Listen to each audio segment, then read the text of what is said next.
The sun was a white hammer at noon, beating down on the packed earth of the camp circle. It baked the dust into a fine, choking powder that clung to the sweat on Evan Callow's face and neck.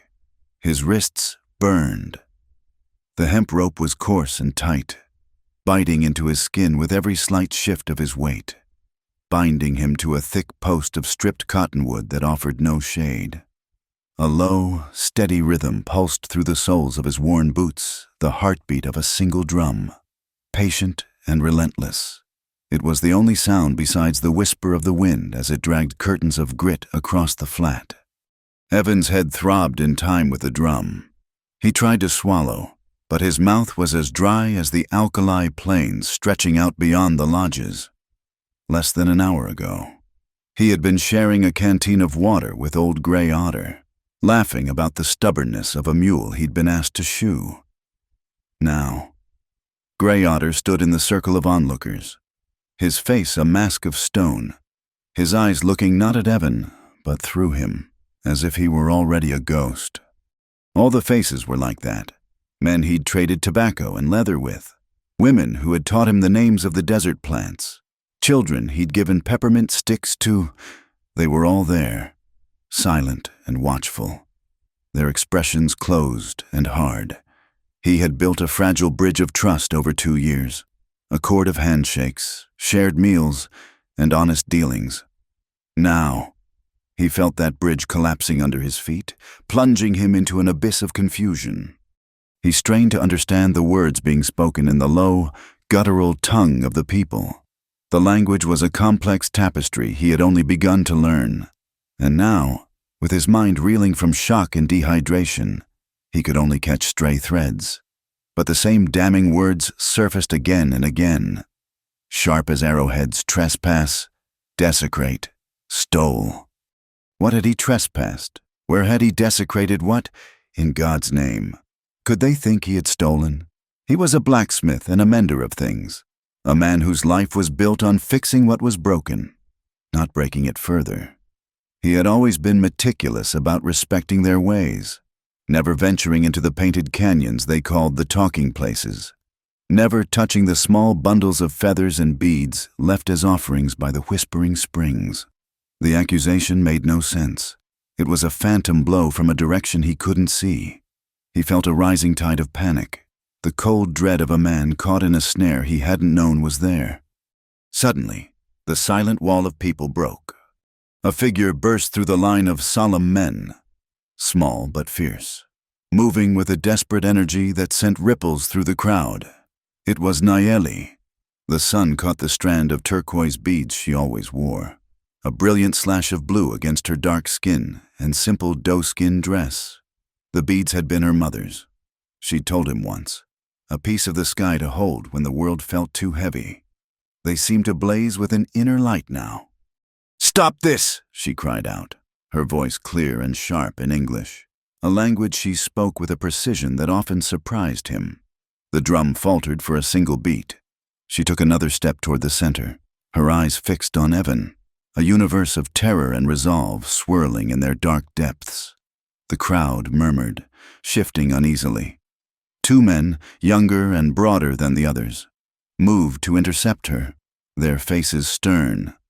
She ignored them, switching to her own tongue, the words flowing like a torrent, a passionate plea that Evan couldn't follow but could feel in his bones.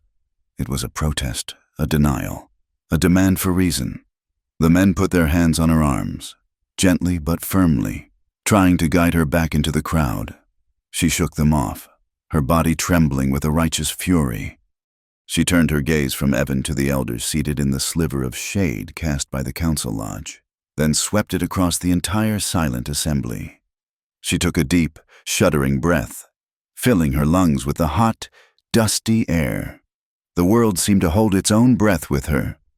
Then she shouted the words that shattered the afternoon. "He is my husband." The silence that followed was absolute.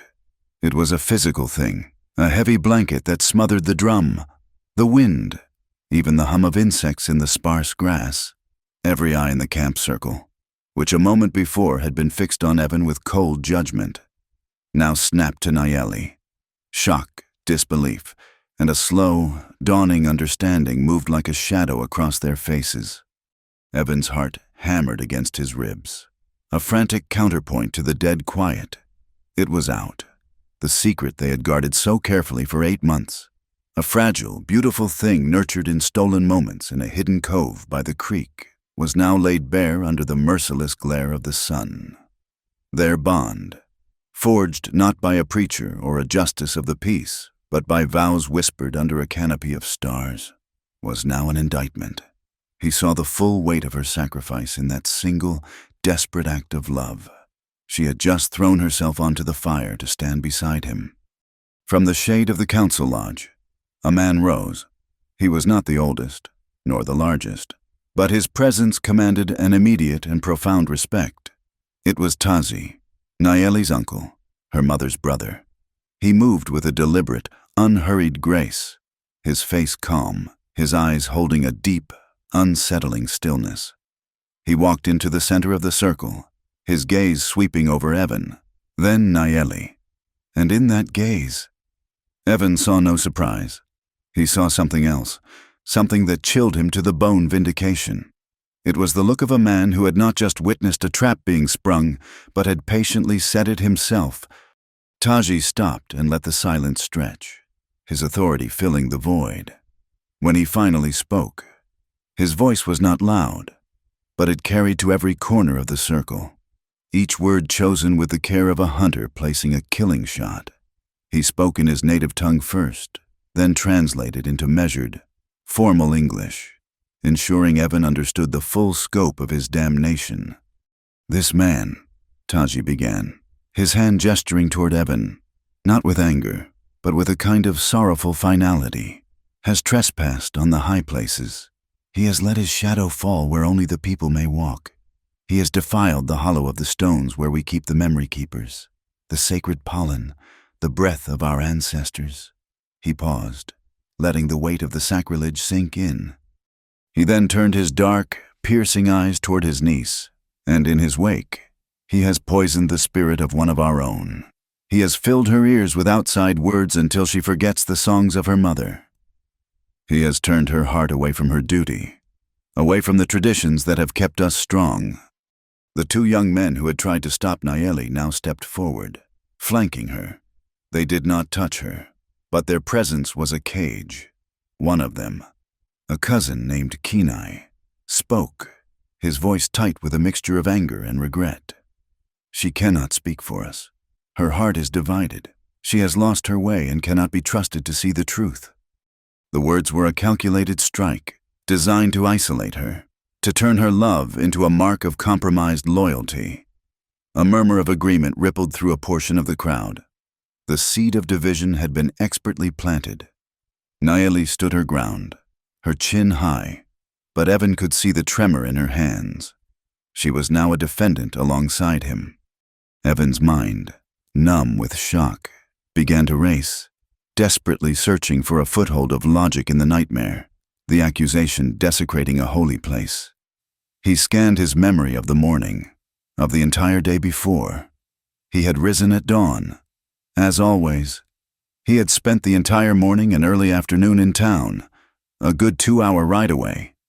He remembered the clang of his hammer on steel, the smell of coal smoke, the taste of the weak tea Mrs. Gable had given him. He had been wrestling with the rusted flue of her new pot-belly stove, his hands and arms covered in soot until well after the sun had reached its zenith. Dozens of people in town had seen him. He had an alibi as solid as the anvil in his shop. A bitter, helpless realization washed over him. The truth didn't matter. He looked at Taji's impassive face and understood. This wasn't about a crime. It was about him. It was about Nayeli. It was about the future of the people and what place, if any, a white man had in it. The desecrated shrine was a pretext, a story crafted to give their judgment the color of justice. His verifiable location in town was a useless fact from a world that held no jurisdiction here. Taji raised a hand, and the murmuring ceased. He was in complete control. "A great wrong has been done against the spirits of this land and against the honor of our community," he declared, his voice resonating with ancient authority. "The Council of Elders will convene to decide the price to be paid. We will speak when the sun touches the western mountain." He gave a sharp nod to the two young men beside Nayeli. "Take her to her lodge. See that she stays there. She will not speak again until she is spoken for." They took Nayeli's arms, and this time, she did not resist. She looked exhausted. The fire of her defiance banked but not extinguished. As they led her away, she turned her head, and her eyes met Evan's across the sun-scorched circle.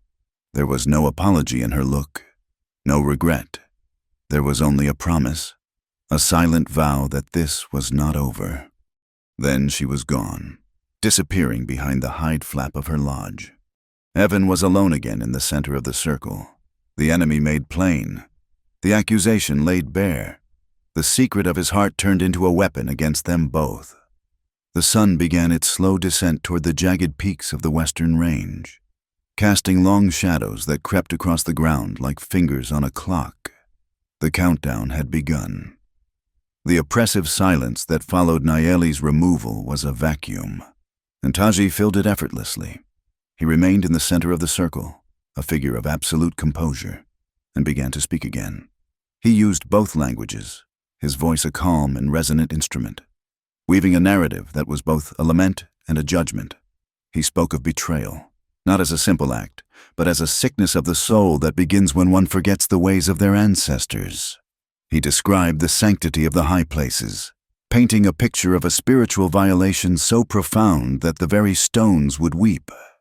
He spoke of roots and of the danger of becoming rootless, a tumbleweed blown by the winds of a foreign world, belonging nowhere. The words were poison, carefully distilled. Evan, bound and helpless, could feel them seeping into the ears of the people, twisting their memory of him. The trader who brought good steel and fair prices was recast as a tempter. The quiet man who listened more than he spoke became a serpent, whispering lies into the ear of their most beloved daughter. He was no longer a person. He was a symbol of encroachment, of the slow erosion of their world. An old woman, her face a beautiful map of wrinkles, spoke from the edge of the circle. Her voice was thin but carried the strength of seasons. "The man has a name. Taji. He has eaten our food. This is not the way of justice. Where are the witnesses who saw this desecration?"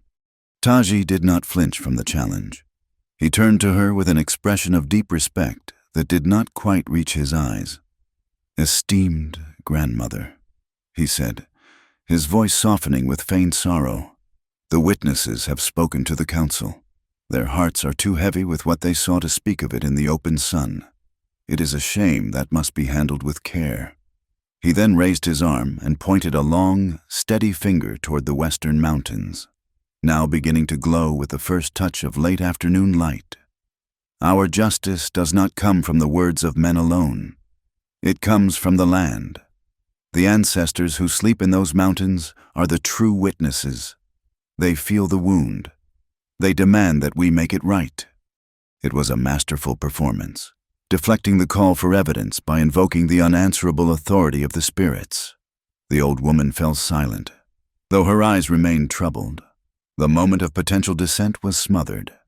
Evan watched, and his mind, sharpened by the imminent threat, began to work. He ignored the gnawing thirst and the fire in his wrists. He started to piece together the jagged edges of this frame. Who benefited from his removal? The question was a key, and it fit only one lock Taji. He remembered conversations with Nayeli, held in the quiet of their hidden meetings. She had spoken of her uncle with a complex mix of love and sorrow. He was not always this way, she had told him one evening, tracing patterns on the back of his hand.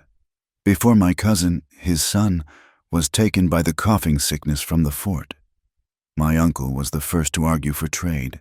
He said we must learn the ways of the newcomers to survive. He believed we could walk a path between the two worlds." She had paused, her gaze distant. After Kai died, a part of him died. Too, the part that was open.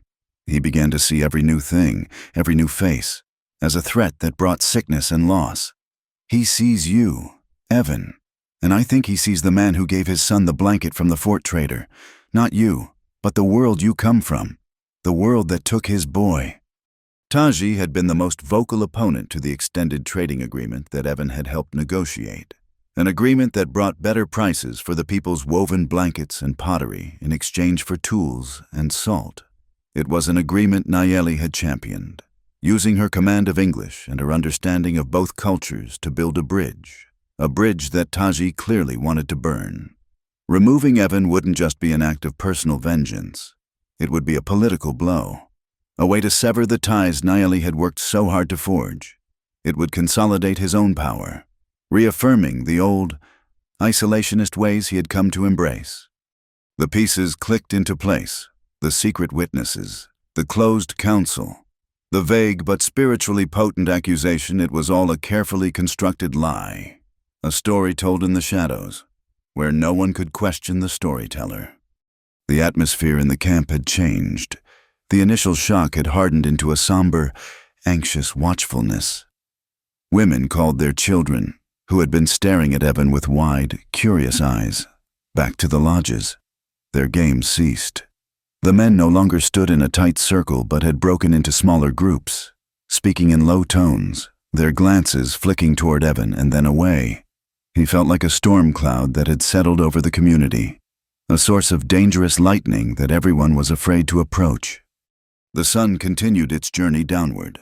The heat began to lose its edge, but the thirst in Evan's throat had become a raw, scraping pain. His hands, swollen and purple, felt like dead weights at the end of his arms. Yet his mind was clearer than it had been all day. Fear was a powerful whetstone.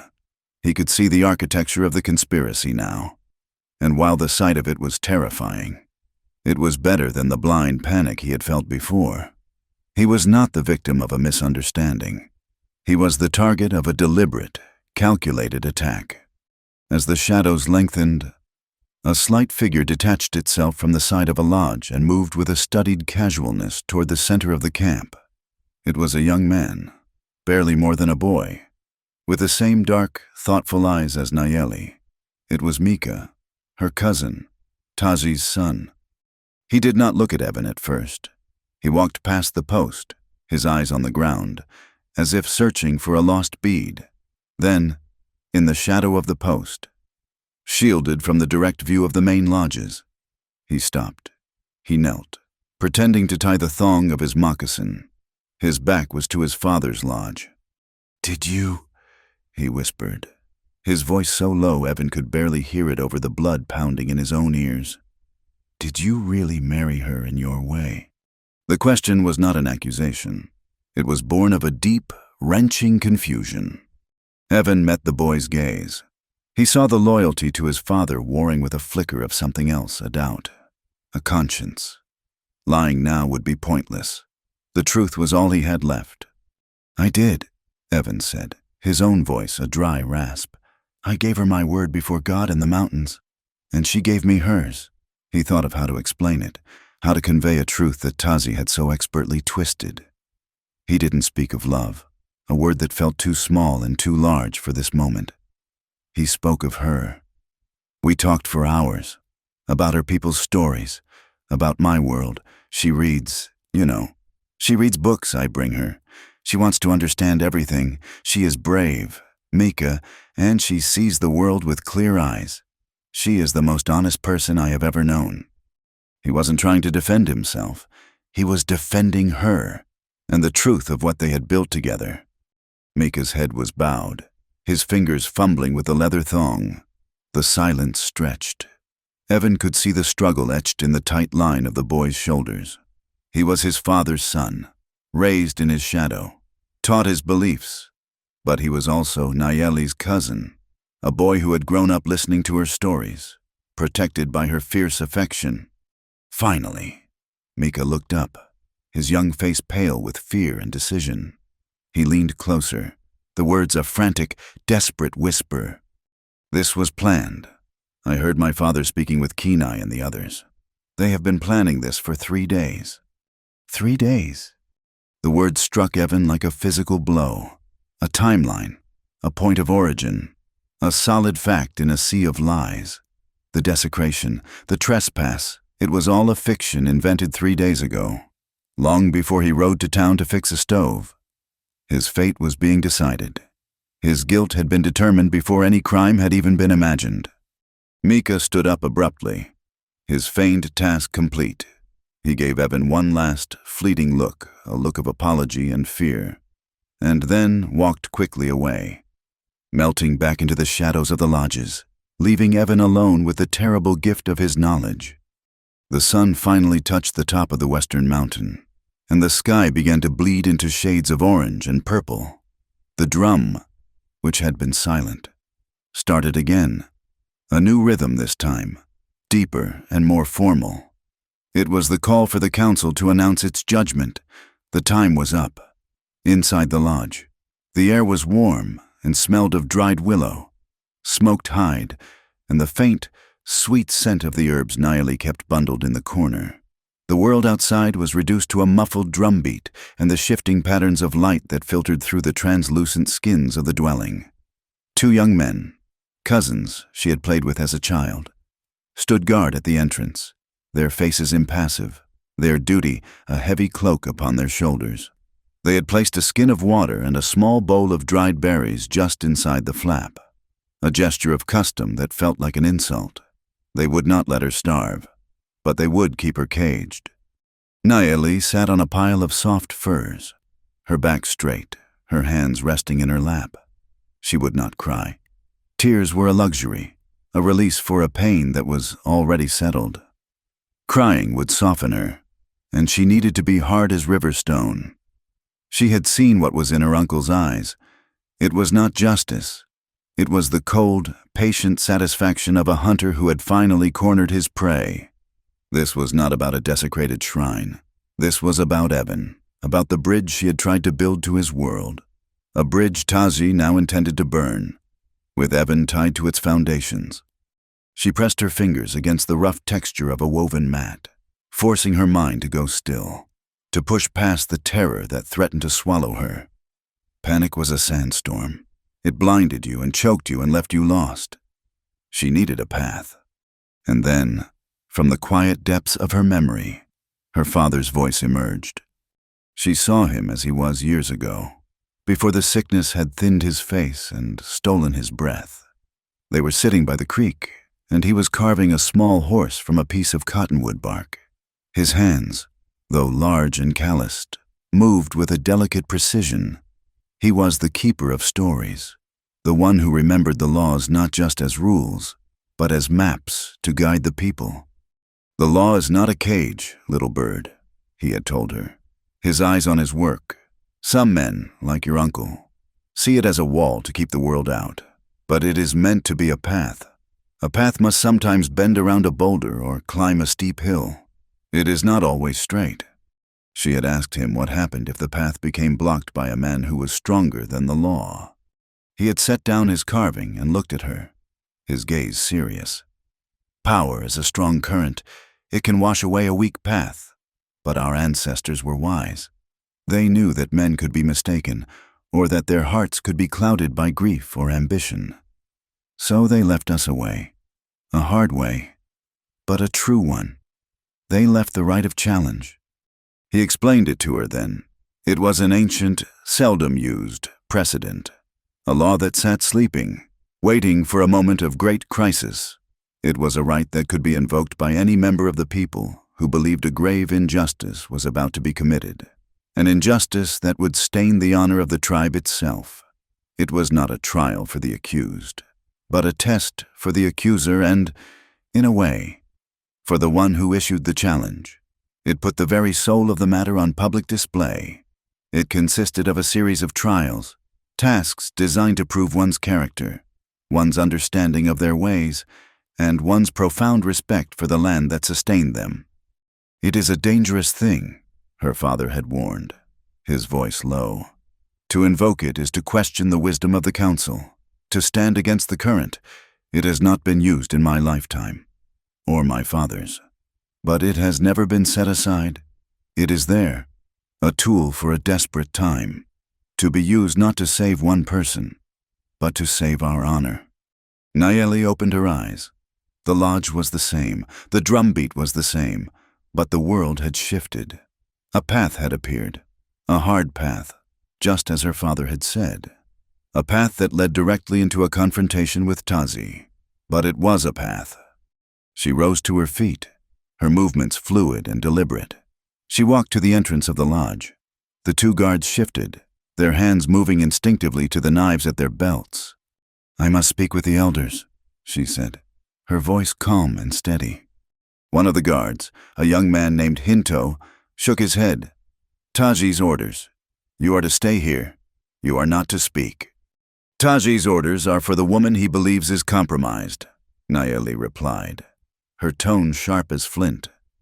"I am not here to speak about the outsider. I am here to speak of my right as a daughter of this people.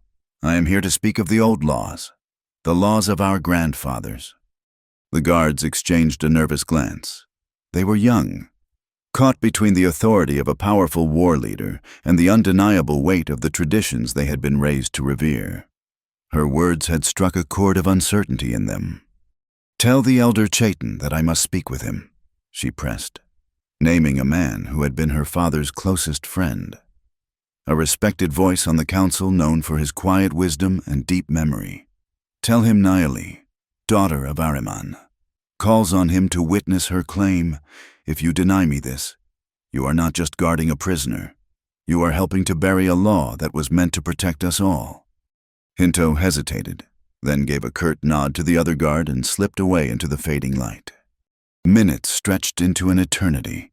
The drumbeat outside continued its somber rhythm, a countdown to Evan's fate. Nayeli stood at the entrance, a statue of resolve, not moving, hardly breathing.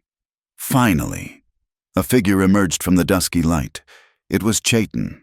He was old, his back bent, but his eyes were clear and intelligent. They were also filled with a profound sadness. He looked at Nayeli, and in his gaze, she saw that he understood everything. He knew the price of what she was about to do. He dismissed the remaining guard with a wave of his hand and stepped just inside the lodge. "Your father was a wise man, Nayeli," he said, his voice a low rasp, "and a brave one. I see he passed both gifts to his daughter." "Then you know why I have called you," she said, dispensing with pleasantries. The setting sun left no time for them. "I know the law you mean to awaken," he confirmed. "It has slept for a long time. Some things are best left sleeping." "Is our honor best left sleeping?" she countered, her voice ringing with passion. "Is it our way to condemn a man on the word of secret witnesses? Is it our way to let one man's grief become the stone that condemns another? My father taught me that our laws were built to find the truth, not to serve a man's anger. If we allow this to happen, if we allow Taji to use our sacred traditions to settle a personal score, we do more damage to ourselves than any outsider ever could. Our honor is the path to our survival. Without it, we are just a broken people." She laid it out for him then, not as a desperate plea, but as a formal declaration. She cited the precedent of the right of challenge, the conditions for its use, and the procedure for its invocation. She stated her claim calmly and clearly that the accusation against Evan Callow was built on a lie, and that to act upon it without a public test would bring shame upon their people, a shame the ancestors would not forgive. Chaitin listened without interruption, his weathered face unreadable. He looked past her, at the wall of the lodge, as if seeing the ghosts of all the councils he had attended, all the difficult judgments he had witnessed. "To do this," he said finally, his eyes returning to hers, "is to declare a war of spirit against your own uncle, in front of everyone. You will be placing your own heart and the heart of this man you claim on the scales of judgment." "I know," she whispered, her resolve unshaken. "But my heart is not what is truly at stake. It is the heart of the people." The old man held her gaze for a long moment, a silent communion of understanding passing between them. He saw the daughter of his friend, but he also saw a leader in her own right, one willing to risk everything for a principle. He gave a slow, deliberate nod. "I will take your claim to the council," he said. "They must hear it. It is the law." He turned and left the lodge. Nayeli stood alone in the growing darkness, her body trembling now that the confrontation was over. She had done it. She had thrown down the gauntlet. She had staked Evan's life and her own future on a half-forgotten law and the hope that the honor of her people was not as dead as her uncle wished it to be. A moment later, the rhythm of the drum outside changed. The slow, funereal beat stopped. It was replaced by a new sound, a rapid, urgent, fluttering tattoo. It was a sound not heard in generations. It was the summons for an emergency council. It was the sound of a challenge being issued, the sound of a sleeping law, now wide awake. The debate within the council lodge was short and tense. Voices rose and fell, the muffled sounds of argument leaking through the hide walls. Evan stood bound to the post, the world a blur of exhaustion and pain. He could feel the collective gaze of the camp on him, a heavy, suffocating weight. Tazi had been summoned inside, as had Chaitin and the other elders. Nayeli's bold move had forced their hand, yanking a dusty, forgotten lover of their law into the light. Finally, the lodge flap was thrown open. The elders emerged, their faces grim. Tazi walked behind them, his expression a thundercloud. He had been outmaneuvered, forced to play a game not of his own choosing, and his anger was a palpable force. Chaitin, his voice carrying the weight of the decision, addressed the silent crowd. The daughter of Ahriman has invoked the right of challenge. It is the law. It has been granted. A low murmur went through the people, a sound of awe and apprehension. The council will not pass judgment until the challenge is met. Tazi, as the accuser, will set the trials. Taji stepped forward, his eyes locking onto Evan. The thin veneer of sorrowful duty was gone, replaced by cold, hard authority. "There will be 3 trials," he announced, his voice like stones grinding together. "To prove this man's heart is not empty of respect.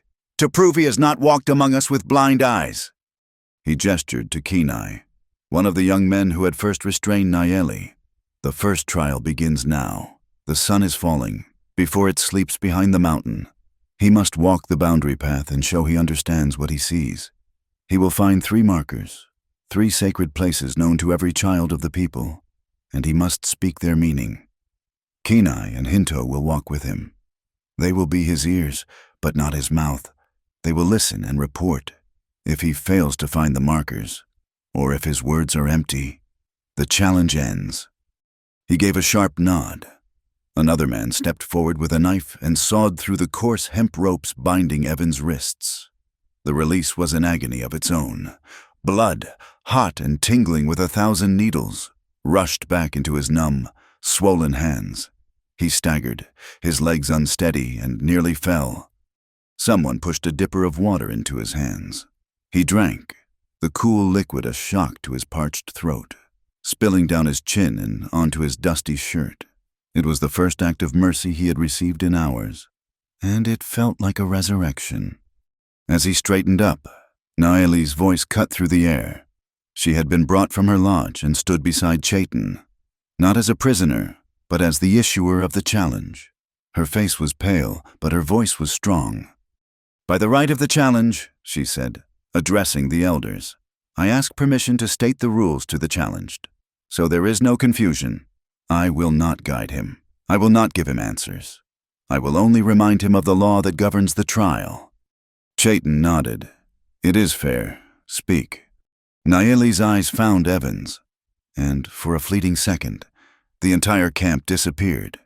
In her gaze, he saw not fear, but a fierce, burning belief in him. It was a current of strength that shot through his weary body. "You must walk the land not as an outsider. Evan," she said, her voice clear and formal for all to hear. "You must see with the eyes of the people. You must speak what the land has told you. Your memory is your only guide. Your respect is your only shield.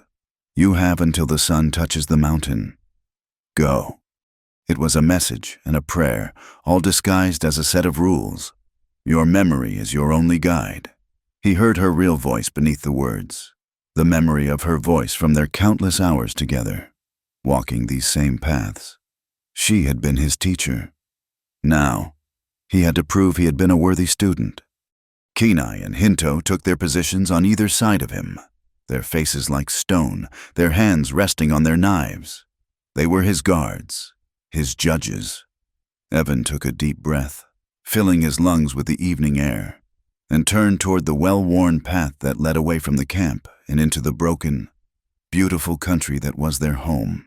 The clock was 90 minutes, maybe less. The race had begun. His legs were stiff. His body ached. But adrenaline and the cool water surged through him. He broke into a steady trot, his worn boots kicking up puffs of red dust. He had to think. 3 markers, sacred places. Nayeli had shown him so much, had told him so many stories. He had to pull the right ones from the jumble of his memory, the ones a child would know, the ones that were fundamental. The path climbed, winding through sagebrush and yucca. The sun was a fiery orange ball, balanced on the edge of the world, and the land was cast in long, dramatic shadows. His mind raced. He remembered a story about a trickster coyote, a legend about the first woman, a tale about the Star Brothers. No, those were stories. Tazi had said markers, physical places. Then he heard it, a low, mournful sound, like a ghost sighing through the rocks.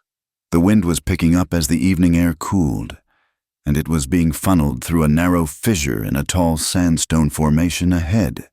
He changed his direction, leaving the path and scrambling up the rocky incline toward the sound. The wind gate.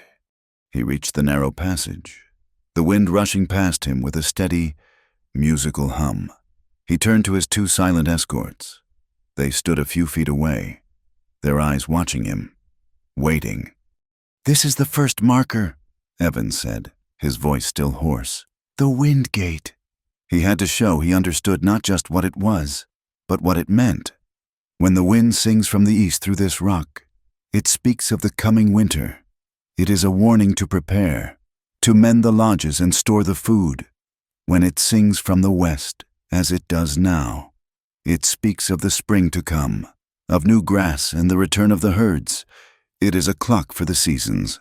It teaches us to listen, to pay attention to the signs the land gives us. It teaches us to be grateful for the warnings, and to be thankful for the promises. Kenai and Hinto's expressions did not change. They simply stood there, 2 human monoliths.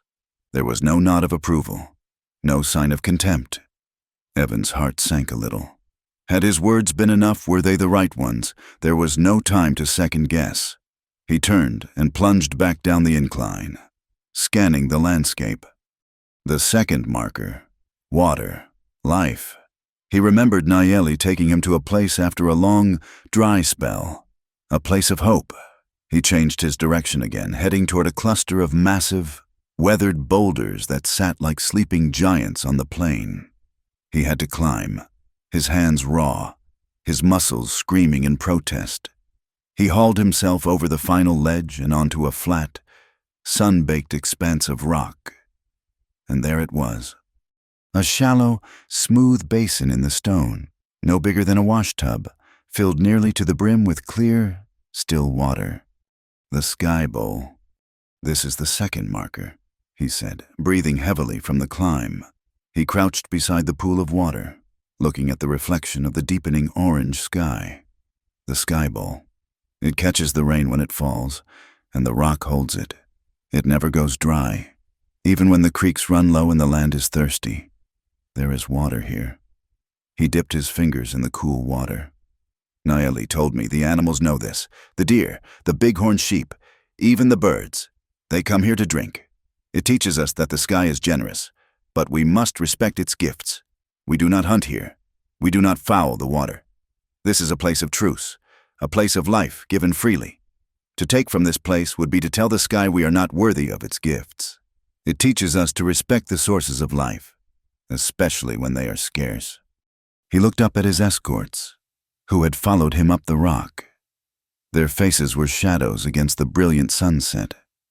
Still nothing. The sun was now half swallowed by the distant peaks. Time was bleeding away. He had to find the third marker. He scrambled down the other side of the boulders, his mind racing. A tree. There was a story about a tree, a story of survival. He scanned the horizon, his eyes straining in the dying light. He saw a line of cottonwoods marking a dry creek bed and began to run toward it, his lungs burning. He found it at the edge of the wash, set apart from the others. It was an old, gnarled giant, a tree that had clearly seen 100 seasons or more. But it was strange.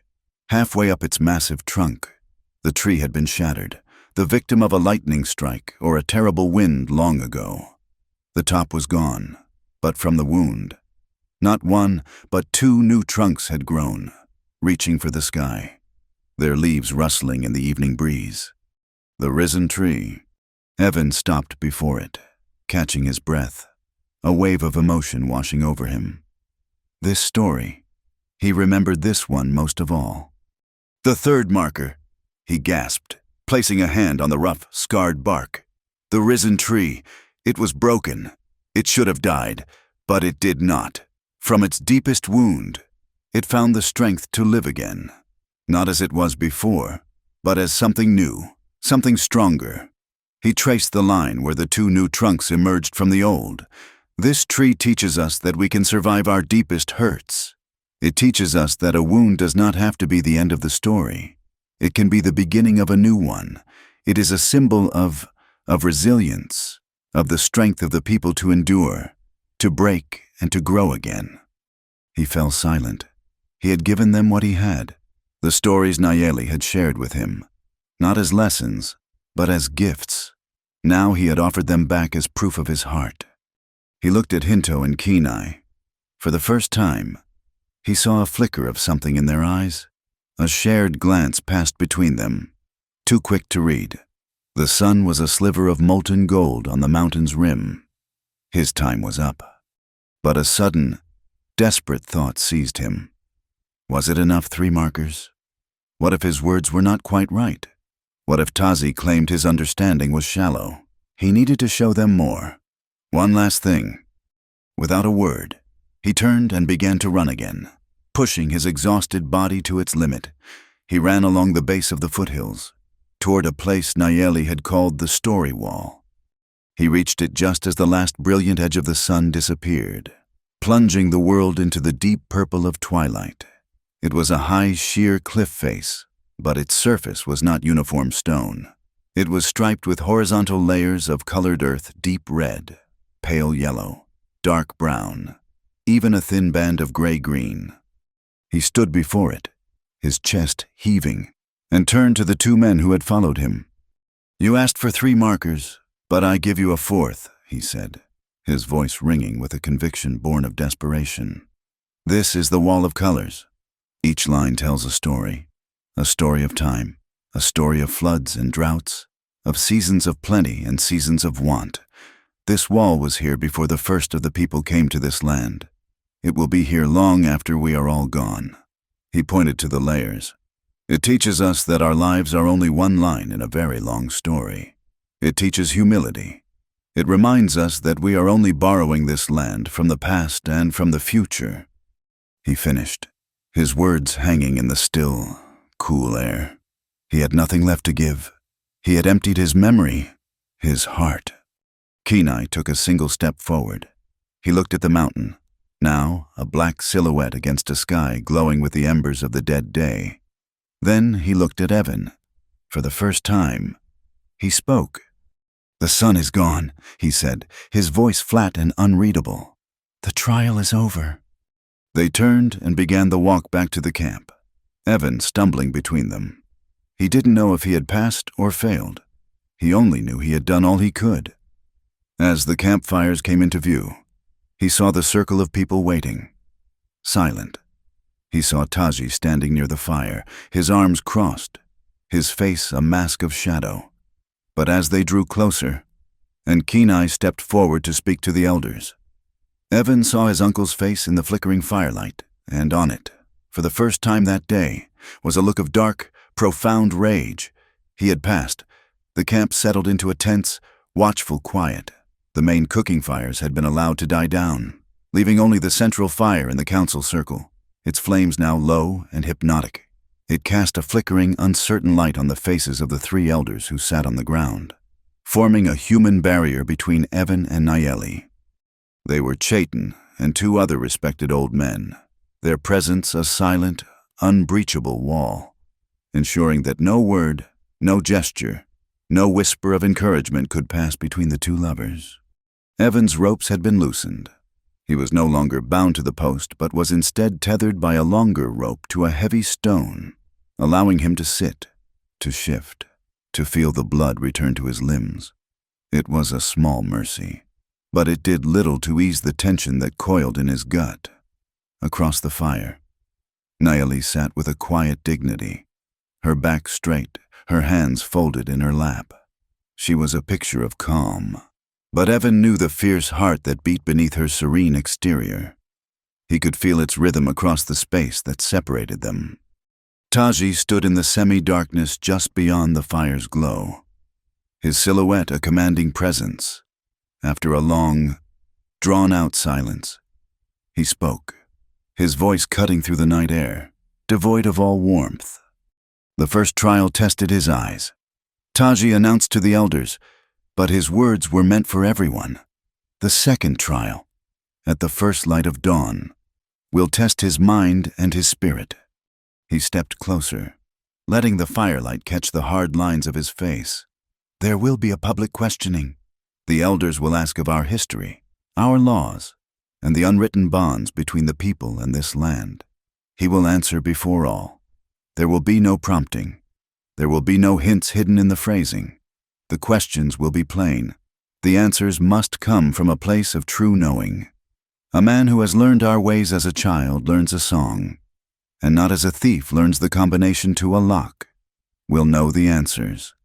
If his answers are empty, if his spirit is shown to be hollow, the challenge is over. The judgment of the council will be final. He turned and strode away without another word, disappearing into the darkness of his lodge. The threat was left hanging in the air, as sharp and cold as the desert night. The trial would not be a test of facts, but of understanding, a test of soul, and Tazi would be the one judging the quality of his answers. The three elders remained, silent and still as the rocks behind them. Other people, who had been watching from a distance, began to drift back to their own lodges, their hushed conversations fading into the night. The camp grew quieter, until the only sounds were the crackle of the fire, the whisper of wind through the dry grass, and the rhythmic chirping of crickets. The old woman who had first challenged Tazi's methods came forward from the shadows. She carried a thick blanket and laid it on the ground near Evan. "Sleep, son," she said, her voice soft but firm. "An eagle cannot hunt with tired wings. A tired mind cannot find the true path. Rest." Evan looked up at her, his throat tight with a gratitude he couldn't express. He nodded. "Thank you." She patted his shoulder, a brief, motherly touch, and then retreated, leaving him to the company of his guards and his thoughts. He tried to follow her advice. He lay down on the hard-packed earth, pulling the rough wool blanket over himself. The ground was cold, a deep, seeping chill that had nothing to do with the warmth of the fire. Sleep was an impossible country, its borders closed to him. His mind was a whirlwind. Questions, histories, laws. Nayeli had told him so much. Where should he even begin? He closed his eyes and, instead of trying to force sleep, he began to walk the paths of his memory. He did not try to recall facts and figures, not like a student cramming for an examination. Instead, he tried to relive the moments. He remembered an afternoon spent by the creek, when Nayeli had explained why they never took all the fish from one pool, leaving some for the river and for the future. It wasn't a law, she had said. It was a conversation with the water. He remembered a winter evening, huddled in a lodge, listening to an elder tell the long, complex story of their people's journey from the north. The story was not just history. It was a map of their soul, explaining who they were and why they belonged here. He remembered Nayeli showing him which plants could heal and which could harm, and how she spoke to each one, thanking it before she picked it, Respect, she had taught him, was the first and most important language. He sifted through these memories, these lessons that had been given not in a classroom, but under the wide-open sky. They were not rules written in a book, but truths woven into the fabric of daily life. This was what Tazi would test, not what he knew, but how deeply he understood. He opened his eyes and looked across the fire. Nayeli was looking at him. The elders sat between them, a stoic barrier, but their eyes met over the dancing flames. It was a taut, invisible thread connecting them in the vast darkness. He saw no pity in her gaze. He saw no fear. He saw a fierce, unwavering faith that burned brighter than the fire. It was an anchor in the swirling chaos of his mind. She believed he could do this. She had given him the tools, not just in words and stories, but in showing him how to see the world through her eyes. Her belief settled his racing heart, clearing his thoughts. From the deepest shadows near Tazi's lodge, another pair of eyes watched the scene. Mika stood, hidden from the firelight, a war raging inside him. He had seen the dark satisfaction on his father's face when Evan had returned from the first trial.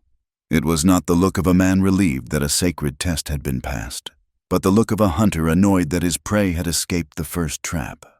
He had heard the finality in his father's voice when he announced the second trial. It was not a search for truth. It was a stage being set for a public execution of character.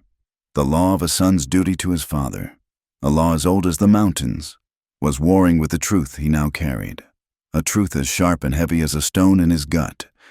He watched the two figures by the fire, separated but united, and the foundation of his world began to crack. He bit his lip. His hands clenched into fists at his sides, a silent spectator to a drama in which he was an unwilling conspirator.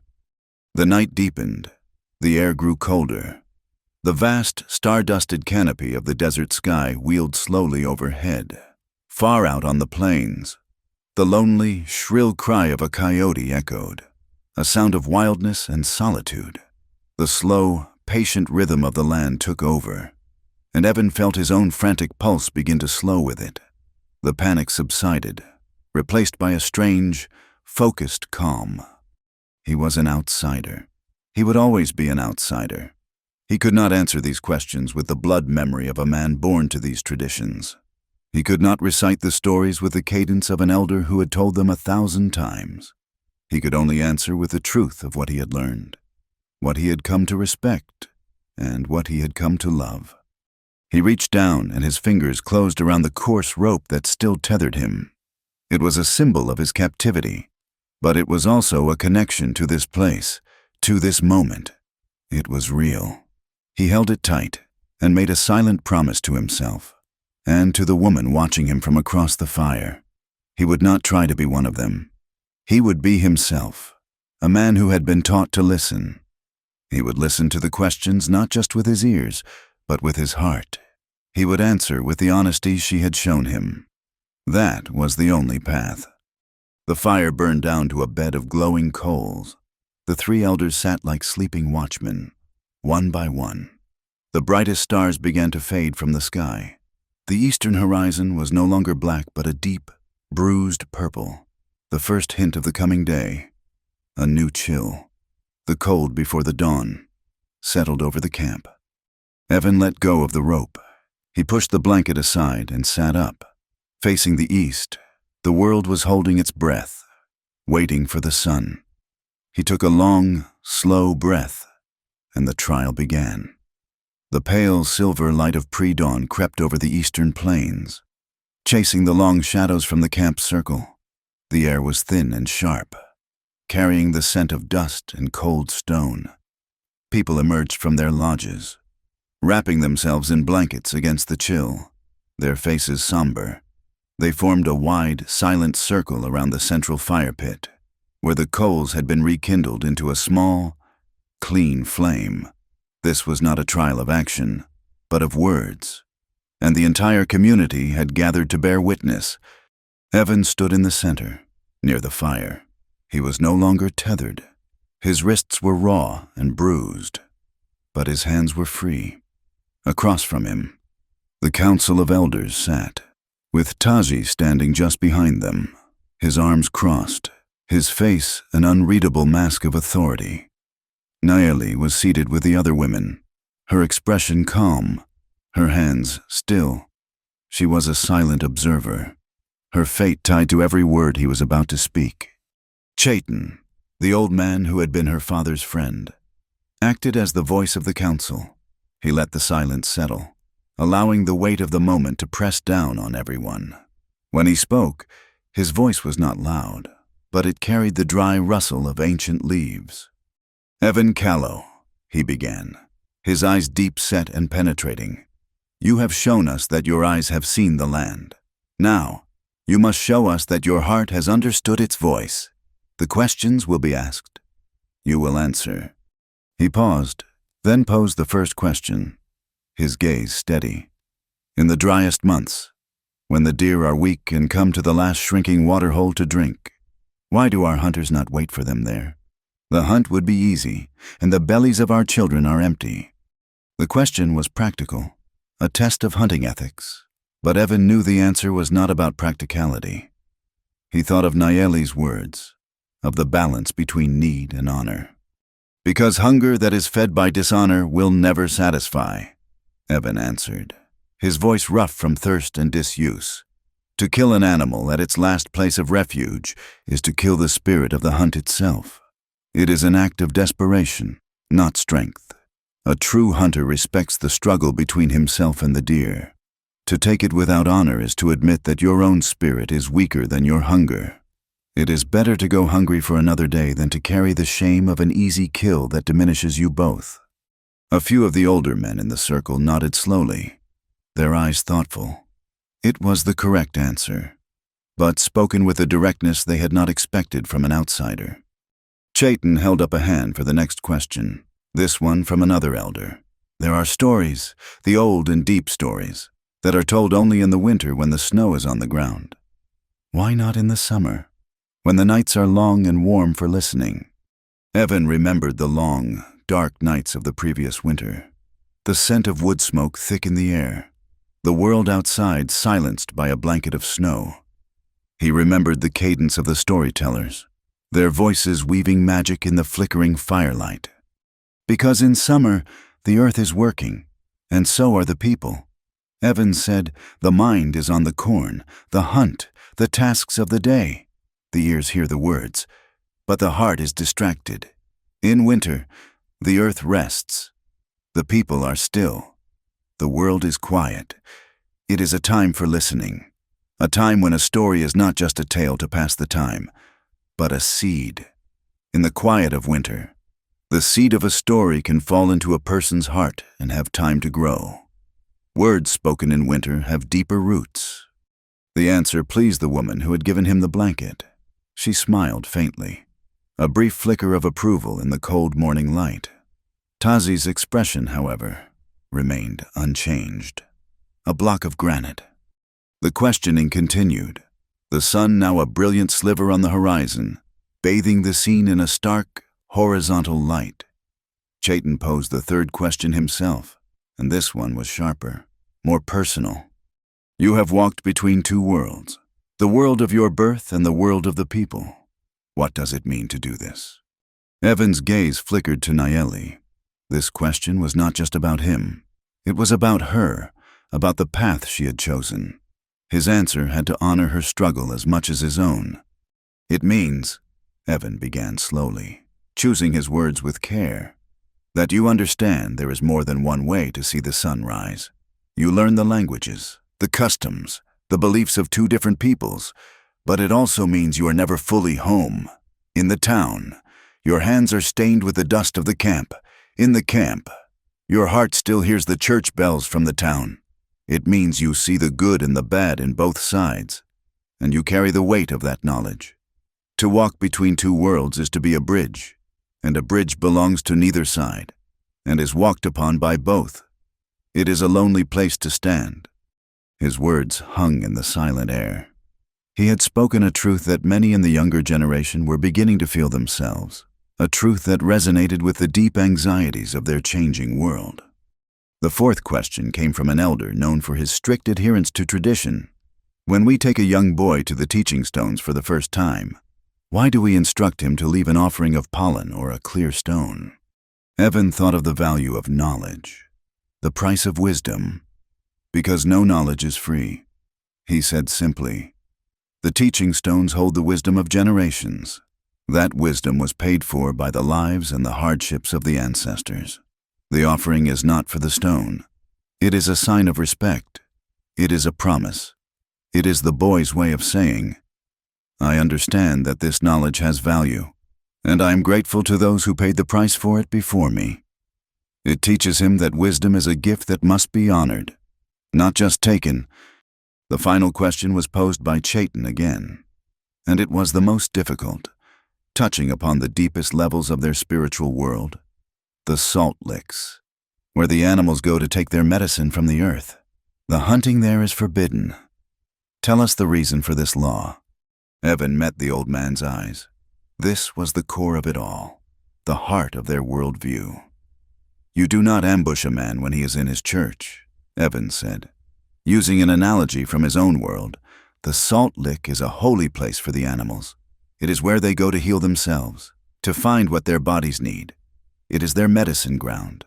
To hunt them, there is to show no respect for their spirit, for their world, for their own sacred ways. The law exists to remind the people that they are not the only ones with a connection to the Creator. It teaches balance. It teaches that even the animals have a right to a place of peace, and a man of honor respects that right, even if it costs him a meal. He finished, his throat raw. He had said all he could. He had painted a picture of their world as he had come to see it through Nayeli's eyes, a world of intricate balances, profound respect, and deep, living history. A silence fell over the circle, deeper than before. Several of the elders were nodding openly now, their faces showing a grudging respect. Even among the skeptical younger men, there were looks of surprise and dawning understanding. They had expected the bumbling answers of an ignorant outsider. They had not expected this. Evan stood, his breathing steady, his gaze calm. He looked at the faces in the crowd, and then at the land around him, the rocks and the sparse grass and the immense sky. "The land remembers," he said, his voice dropping to a near whisper, yet carrying to every ear in the silent circle. "It remembers every act of kindness and every scar. We write our story on it every day with how we treat it, and how we treat each other." The old woman who had befriended him stood up. She looked at the council, her gaze firm. "It is enough," she declared, her voice ringing with authority. "His heart has spoken." Chaitin looked at the other elders. They murmured their assent, one by one. The trial was over. He had passed. Every eye in the circle then turned to one man, Taji. He stood unmoving for a long moment, the morning sun casting his shadow long and dark behind him. The look of calm authority had vanished from his face. It was now a rigid mask of fury, his eyes burning with a cold, black fire. He had been beaten twice, his plans thwarted by the very man he sought to destroy, his authority challenged by the ancient laws he had tried to twist for his own ends. This was not just a setback, it was a public humiliation. He took a step forward, his hand clenching into a fist at his side. He was not defeated yet. There was one trial left, and it would not be a test of knowledge or respect. It would be a final, brutal gamble, a cruel choice designed not to test Evan's heart, but to break it. Taji's face was a mask of cold triumph.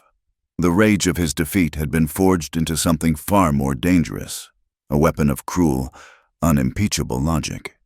He had lost the battles, but he intended to win the war by changing the terms of surrender. He stepped into the center of the circle, his presence silencing the murmurs of relief that had begun to spread through the crowd. "He has passed 2 trials, Taji declared, his voice ringing with a chilling finality. "He has shown a clever mind and a good memory, but the challenge is not over. The final trial is not for his mind, nor his eyes. It is for his heart. It is not a test. It is a choice." He turned his gaze slowly, deliberately. from the council elders to Evan. The air grew thick, heavy with foreboding. This man, Evan Callow, has tied his fate to a daughter of the people. This cannot be undone, but the path forward can be chosen. I, as the accuser, in the name of the honor of this tribe, offer him this choice, and it will be the last. He held up one hand. The first path is the path of separation. Evan Callow can walk away from this camp. A free man. We will give him food and water. We will send 2 men to see him safely to the edge of our lands. He will be unharmed. He will return to his world, and we will remain in ours. A collective breath was held in the circle. It sounded too easy. A pardon disguised as a trial. Taji let the hope hang in the air for a moment before he crushed it. But a price must be paid for the division he has caused. If he chooses this path, Nayeli, who brought this disruption upon us, will be shamed. She will be stripped of her voice in the Council of Women. Her name will no longer be called to speak on matters of trade or tradition. She will live among us, but her words will be as wind, unheard. Her bond with an outsider will have cost her the honor of her place. A gasp went through the women. It was a sentence of living death, an erasure of the spirit. Nayeli's face went pale, but her expression remained unbroken. Taji held up his other hand. The second path is the path of binding. Evan Callow can choose to stay, but he will not stay as a visitor, a traitor, an outsider. He will forsake his name, his people, and his past. He will be adopted into Nayeli's clan, and he will become one of the people, forever. He will live by our laws, hunt for our food, fight for our safety, and be buried in our ground. His old life will be a ghost. In choosing this, Nayeli's honor will be preserved. She will keep her voice, and her place will be secure. He lowered his hands. The 2 choices laid bare before them, each one a blade. Leave, and she is broken. Stay, and you are undone. This is the final trial, a trial of sacrifice. Let us see the true measure of this man's heart. The circle was utterly, profoundly silent. The sun was fully risen now, its light harsh and unforgiving. There were no more shadows to hide in. Taji had crafted the perfect trap. There was no victory, only varying degrees of loss. He had taken their love, their most private and sacred vow, and twisted it into a public tool of torment. Evan felt the world tilt on its axis. He looked at Nayeli, her eyes wide with a terror that was entirely for him. Met his... She gave a slight, almost imperceptible shake of her head. A silent, desperate plea. Go. Choose your freedom. Live. She was willing to be silenced, to be made a ghost among her own people, if it meant he could walk away whole. Her selflessness was a physical blow, more painful than the ropes or the thirst. He thought of the life she was offering him, a life of freedom. He could be on his horse and riding west by noon. He could leave this all behind, this conflict, this judgment. He could return to his smithy, to the familiar clang of hammer on steel, to a world that made sense to him. But as he pictured it, the image was hollow. The smithy was cold. The sound of the hammer was lonely. The freedom was a vast, empty plain.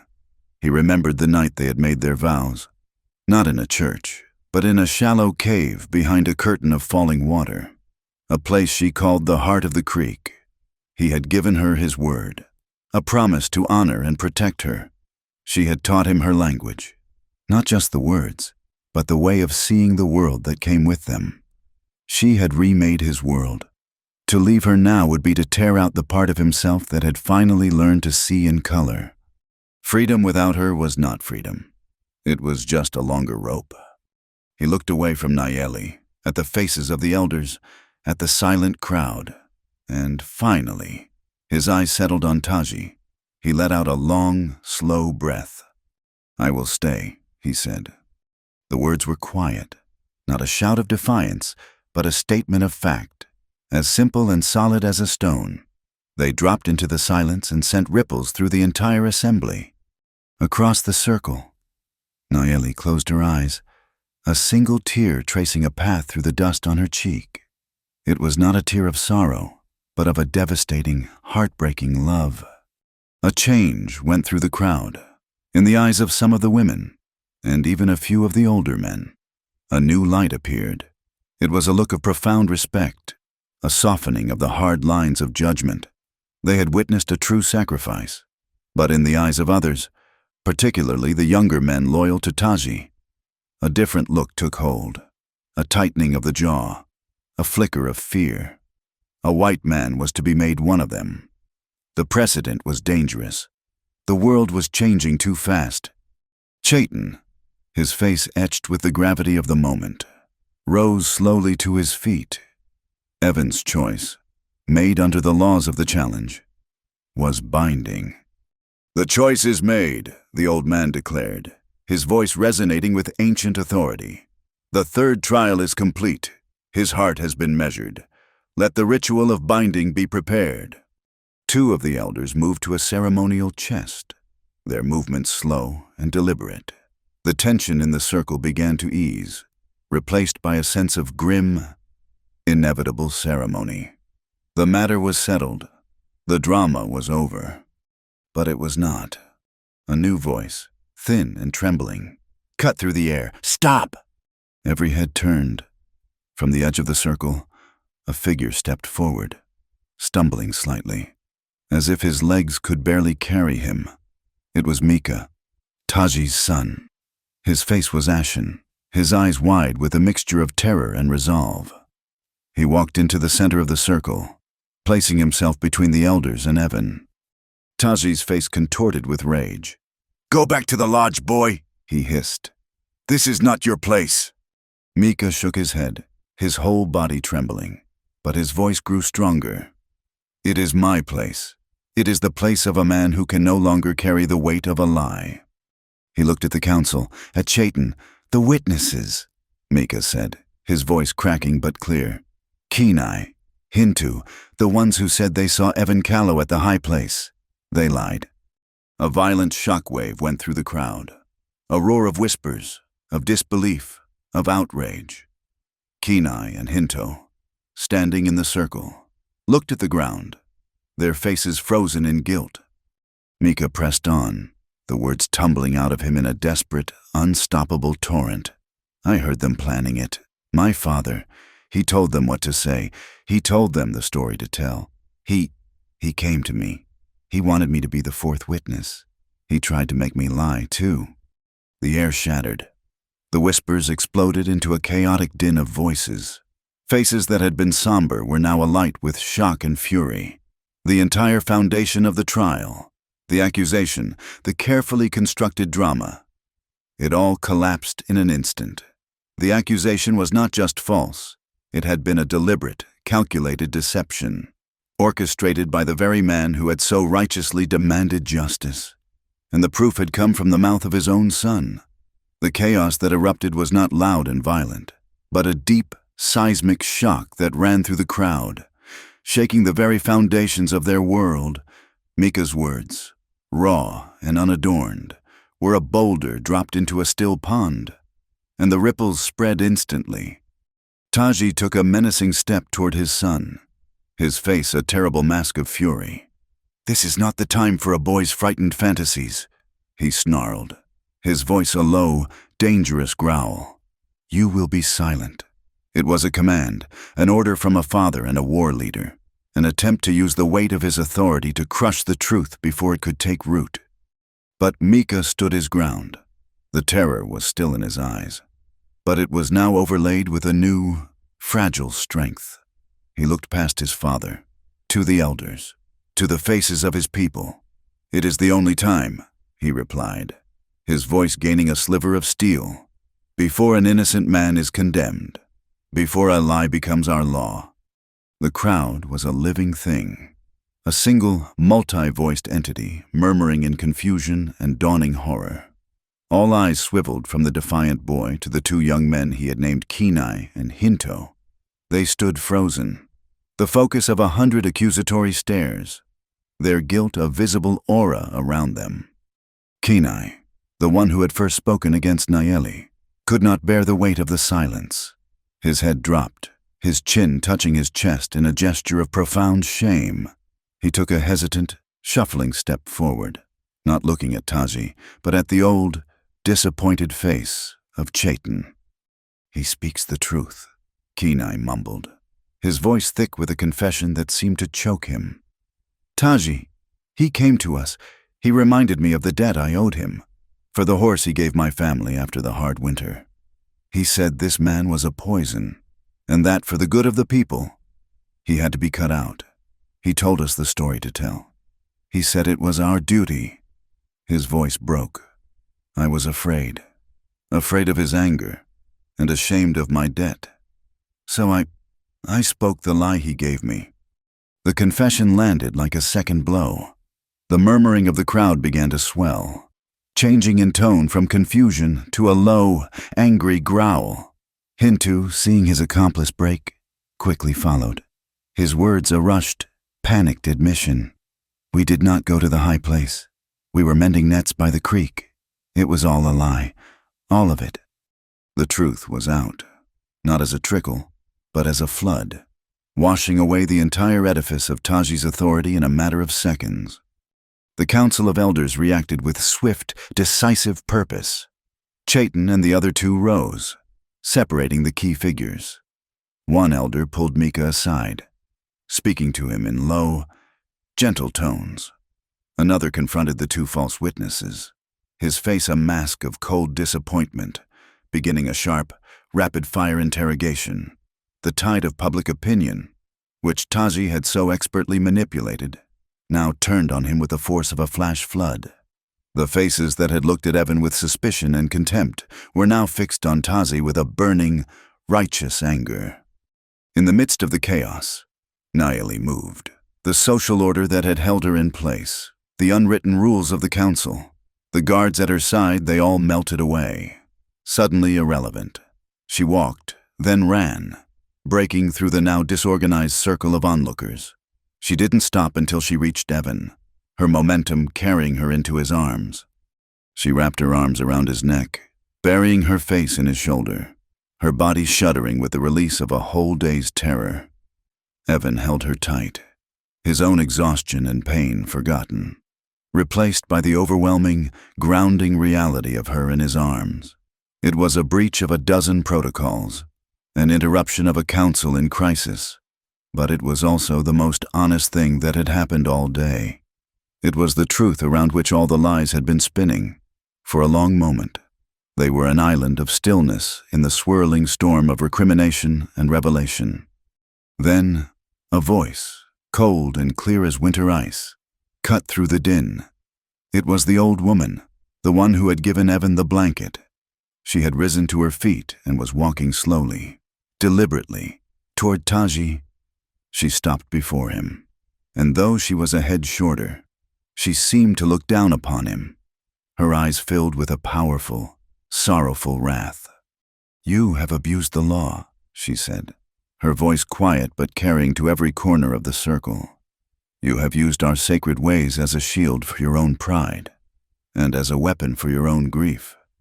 You have done this in the name of honor, but you have brought nothing but shame upon us all."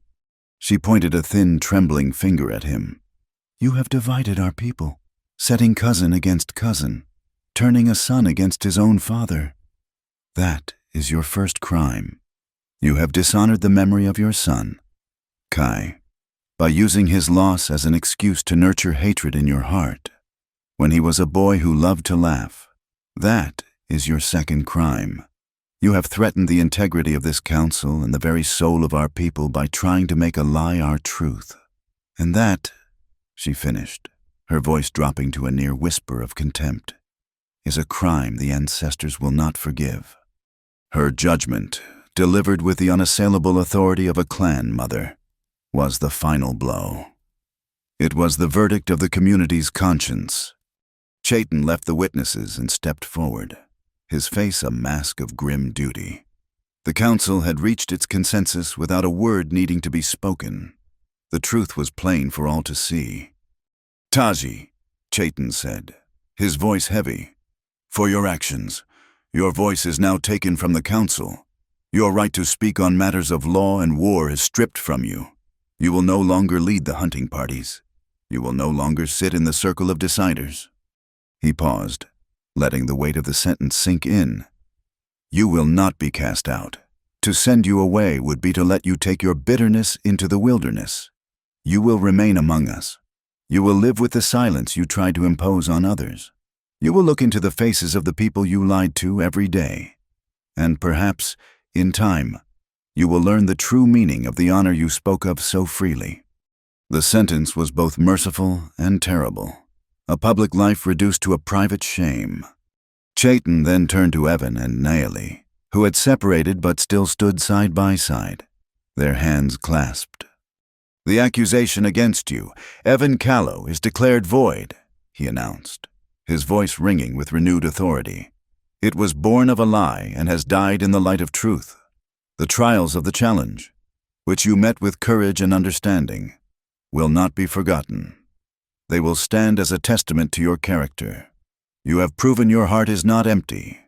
A great collective exhalation seemed to pass through the crowd, a release of breath they had been holding all day. The tension that had held them rigid finally snapped. A few women began to weep openly, tears of relief and catharsis. Someone on the edge of the circle began to beat a drum, not the slow, somber rhythm of judgment, but a new, faster beat, a beat of celebration, of a crisis past, of truth restored. The storm had broken, but as the sun climbed higher, casting its clear, honest light over the camp, it was plain that the world had been changed. The rainbow that follows a storm is a beautiful, fleeting thing, but the wind that drove it is still in the air. Friendships had been strained, loyalties questioned, and the deepest laws of their people had been bent to the breaking point. Evan and Naeli stood together, vindicated and free. But the path ahead, the challenge of living as one, not just with each other, but with a community that had so nearly condemned them, would not be easy. The crisis was over, but the journey had just begun. The frantic energy of the confrontation had dissipated, leaving a vacuum in its wake. The morning sun, now climbing higher, seemed to have burned away the anger and fear, revealing the raw, exposed ground of what came next. The people did not disperse. They stood, a silent, watchful circle, not as judges anymore, but as witnesses to a world irrevocably altered. Chaitin, his face a testament to the exhaustion and gravity of the morning, stepped once more into the center. He did not speak to the crowd, but to the two people who now stood alone, their hands loosely clasped, at the heart of the circle. "A choice was made," the old man said, his voice quiet but carrying in the stillness. "A life was offered. A truth was told. The challenge is ended. But the path it has opened must now be sealed, not with the law of judgment, but with the law of binding." He gestured to the old woman who had been Evan's advocate. She came forward, her movements slow and reverent. In her hands, she carried a long, wide strip of tanned buffalo hide. It was old, the leather softened by generations of handling, and its surface was covered in a series of small, intricate symbols burned into the skin. They were pictographs of herons, riverbeds, and a single, stylized mountain, the markings of Naeli's clan, the lineage of her mother. The old woman laid the strip of hide on a flat stone that sat before the fire pit. "Place your hands upon your history," she said to Naeli. Naeli released Evan's hand and placed her right palm flat on the leather, her fingers tracing the familiar shape of the heron. Then she looked at Evan, her eyes deep and clear. He understood. He placed his left hand beside hers, his skin pale and scarred against the dark, painted leather. His hand covered a symbol of a winding river, two hands, from two worlds, resting on a single story. Chaitin stood before them. "A vow made in private is a seed," he said. "A vow made before the people is a tree that gives shade to all. You have chosen the path of binding. Now you will speak the words that make that path real." He looked at Evan. "Repeat the words. I will live by the law of the people." Evan's voice was steady, the words clear in the morning air. I will live by the law of the people. Chayton continued, I will work for the good of the community. I will work for the good of the community, Evan repeated, his hand pressing firmly against the hide. And I will honor this land as the ancestors did before me. And I will honor this land as the ancestors did before me. The vow was done. It was simple, stripped of adornment, its power resting in its plain-spoken promises. Chayton then looked to Nayeli, daughter of Ahriman. Do you accept this vow and make it your own? I accept this vow and make it my own, she said, her voice ringing with a quiet, joyful strength. Then the sealing is not complete until the hearts have been exchanged. Chayton declared, show us the symbols of your new life. Evan reached into the leather pouch at his belt. He drew out a knife. It was not a weapon of war, but a tool of life. The blade was of good, dark steel, honed to a razor's edge. He had forged it himself, tempered it, and sharpened it until it sang. The handle was what made it unique. He had carved it from a piece of seasoned hickory, sanding it smooth until it felt like a natural extension of the hand. It was simple, strong, and useful. It was the best of who he was, a maker, a mender, a man whose hands knew how to shape the world. He held it out to Nayeli, the handle forward. My hands will always work for you, he said, his voice low and for her alone. She took the knife, her fingers closing around the warm, smooth wood. Her eyes shone with an understanding that went beyond words. In return, she reached up to her neck with a practiced movement. She untied the leather thong that held the single strand of turquoise beads. They were the color of a summer sky, worn smooth by the hands of her mother and her mother's mother. It was her history, her connection to the women who had made her. It was the only thing of true value she possessed. She held the strand out to him, the blue stones glowing in the sunlight. My spirit will always be your home, she whispered. Evan took the beads, their coolness a surprising weight in his calloused palm. He did not put them on, but held them gently, a sacred trust placed in his care. The exchange was complete. The final act was left to the council. Chayton stepped forward and placed his old, wrinkled hand on Evan's shoulder. The touch was light, but it carried the weight of a mountain. He then placed his other hand on Nayeli's shoulder, a silent, binding blessing. One by one. The other two elders on the council rose and did the same, each man stepping forward to lay a hand upon them. It was not an embrace, but a simple, profound touch. A vote made not by voice, but by contact, an acceptance that was felt, not just heard. When the last elder stepped back, the ceremony was over. There was no great cheer, no triumphal music. The moment was too solemn, too raw for that. Instead, a slow, quiet change moved through the circle. The crowd, which had been a single, focused entity, began to break apart into individuals again. The spell was broken. People began to move, to speak in low tones.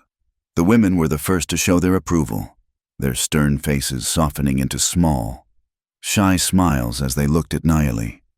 A few of the older ones nodded at Evan, a gesture of reserved welcome. The children, released from the need to be silent, stared with open, unabashed curiosity at the white man who was no longer a prisoner. The men were more cautious. They gathered in small groups, their expressions thoughtful, a few nodding in grudging respect, others still guarded, weighing the consequences of this day.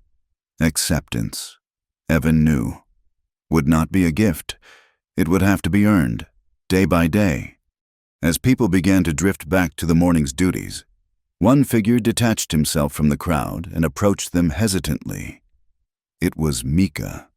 He stopped before them, his head bowed, unable to meet their eyes. I am sorry, he said, his voice barely a whisper. I was a coward. I should have spoken sooner. Evan stepped forward and placed a hand on the boy's shoulder. Mika flinched, but did not pull away. Courage isn't about not being afraid. Mika, Evan said, his voice gentle. It's about speaking the truth when it's the hardest thing in the world to do. You spoke it when it mattered most. That's all that matters. Nayeli came to stand beside him. She looked at her young cousin, her expression soft with a sad understanding. My father once told me that fear is a fast horse, but it has no stamina, she said. The truth is a slow walker, but it never gets tired. What you did today, the truth you spoke will protect you for the rest of your life, long after the fear of your father is a distant memory.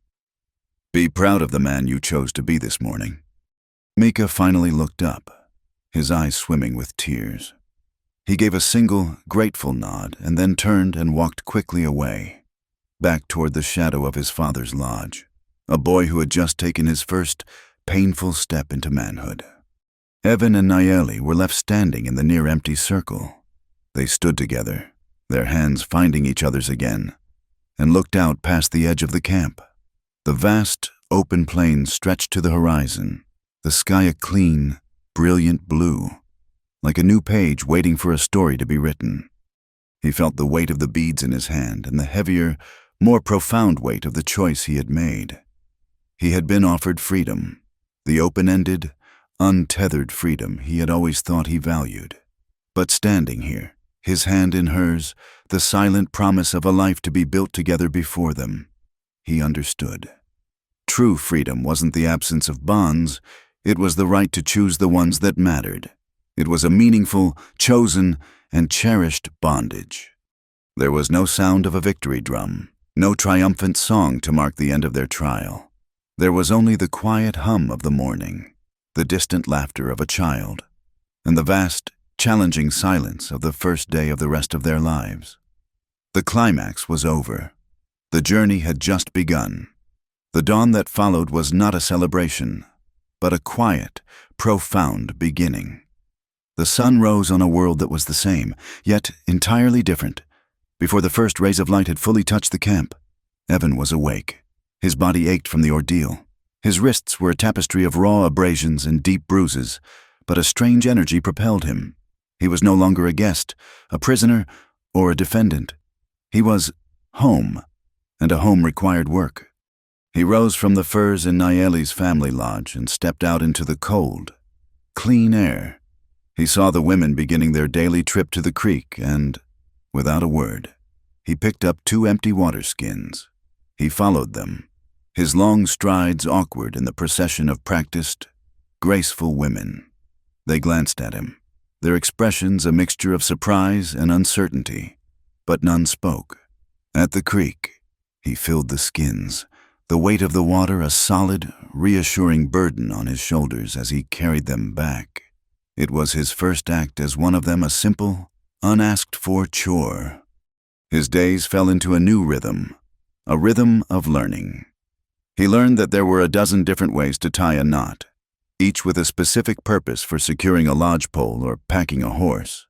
He learned that the language he had spoken with Nayeli was a simplified version for trade, and that the true language of the people was a complex song of subtle tones and deep grammar that would take a lifetime to master. He spent hours with the old men, mending tools and listening. He rarely spoke. He listened to the cadence of their voices, the flow of their stories, the unspoken rules that governed every interaction. He was a child again, learning the world from the beginning. Acceptance was a slow dawn, not a sudden sunrise. He still received cold stares from the young men who had been loyal to Taji, looks that questioned his presence, his worthiness. But there were other, smaller signs. A woman would leave a piece of flatbread for him by the lodge entrance. An old hunter, seeing him struggle to fletch an arrow, would silently take it from his hands and, with a few deft movements of his knife, show him the proper way. Trust was not given, it was built, one small, honest action at a time. Their life became a quiet exchange of worlds. In the mornings, Nayeli would take him into the hills, teaching him the customs that were the lifeblood of her people. She showed him how to read the subtle signs of the land, the turn of a leaf that signaled water, the scrape of a hoof that told the age of a deer's trail. She taught him the prayers to be said before a hunt, the songs to be sung when the corn was planted, the strict, sacred rules that governed their ceremonies. Her knowledge was a vast, intricate map, and he was a humble explorer, learning its contours. In the afternoons, it was his turn to be the teacher. He gathered the children, who were drawn to him with a mix of awe and curiosity. He taught them the things his own father had taught him. He showed them the precise angle to hold a blade against a whetstone to give it a perfect edge. He took apart one of the camp's few rusted, broken camp stoves and, with the children as his wide-eyed apprentices, he made it work again. He taught them how to patch a torn wagon canvas with a sailmaker's needle and waxed thread, a skill that was becoming more valuable as their world brushed against his. He was not replacing their ways, but adding to them, offering his own knowledge as a contribution to the community that had taken him in. The shadow of Tazi still fell across the camp. Evan would see him sometimes, walking alone, his face a mask of bitter pride. He performed his basic duties but spoke to no one unless necessary. The silence around him was a wall of his own making. Evan and Tazi would pass each other, and their eyes would meet for a brief, charged moment. But no words were ever exchanged. The wound between them was too deep for a quick healing. It was a rift in the earth that only time and seasons could soften. Mika, however, was on a different path. A few days after the trial, he formally approached Chaitin and the elders and asked to be included in the next hunting party. He did not ask to prove his manhood or his skill. He asked, his voice humble but clear, to be allowed to follow the oldest hunters, to listen to their stories, and to learn the laws of the people the right way. It was a public act of renunciation of his father's twisted path and a commitment to the true, honorable way of his ancestors. The elders granted his request, and a quiet ripple of approval went through the camp. The son was mending the fence his father had broken. With the help of several families, Evan and Nayeli built their own lodge. They chose a spot slightly apart from the main circle, near a small stand of yucca plants whose spiky leaves pointed at the endless blue sky. It was small and simple, but it was theirs. The last thing they did was hang the single strand of turquoise beads from a peg just inside the entrance flap.